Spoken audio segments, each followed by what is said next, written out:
ഇപ്പോൾ നമ്മൾ ഒരു കറണ്ട് അഫയേഴ്സ് മാഗസീൻ അല്ലെങ്കിൽ ഒരു ടെക്സ്റ്റ് ബുക്ക് അല്ലെങ്കിൽ വേറെ ഏതെങ്കിലും ഒരു അക്കാഡമിൻ്റെ ഒരു പ്രിൻറ്റഡ് മെറ്റീരിയൽസ് കാര്യങ്ങൾ ഇതൊക്കെ നമുക്ക് എല്ലാം ഇംഗ്ലീഷിലാണ്.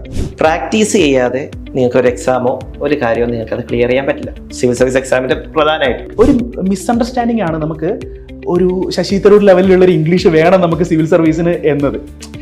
ലൈക്ക് അതിൻ്റെ ആവശ്യമില്ല. നിങ്ങൾ ജസ്റ്റ് ഒന്ന് നോക്കിയാൽ മതി. ഇപ്പം ബീഹാറിൽ നിന്ന് ബംഗാളിൽ നിന്നൊക്കെ ഉള്ള ആസ്പിരൻസ് അവർ സിവിൽ സർവീസ് ക്ലിയർ ചെയ്തിട്ടുള്ള ആൾക്കാർ ഗ്രാമാറ്റിക്കൽ മിസ്റ്റേക്ക് പോലും വരുത്തുന്നത് കണ്ടിട്ടുണ്ട് അവരുടെ സംസാരത്തിൽ. ഓക്കെ, ഞാൻ നോട്ട് ക്രിറ്റിസൈസിങ് എനിവൺ, ബട്ട് അങ്ങനെയുള്ള ആൾക്കാർ അവരെ കണ്ടിട്ടുണ്ട്. ഇപ്പോൾ പ്രൊനൗൺസിയേഷൻ കറക്റ്റ് അല്ലാത്ത ഇഷ്ടം പോലെ ആൾക്കാരെ നമ്മൾ കണ്ടിട്ടുണ്ട്.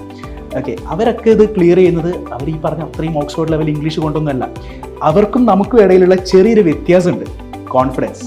എത്ര മണിക്കൂർ പഠിക്കണം എന്ന ചോദ്യത്തിന് ഉത്തരം എഫക്റ്റീവായിട്ടൊരു 6-7 മണിക്കൂർ അല്ലെങ്കിൽ ഒരു 8 മണിക്കൂർ. അത് depends upon your capacity, depends upon your mood. ചില ദിവസങ്ങളിൽ നമുക്ക് പഠിക്കാൻ പറ്റണമെന്നില്ല. ഒരു ദിവസം ഇന്ന് 8 മണിക്കൂർ പഠിക്കണം എന്ന് വിചാരിച്ചു, 4 മണിക്കൂർ കഴിയുമ്പോൾ നമുക്ക് പറ്റണമെന്നില്ല.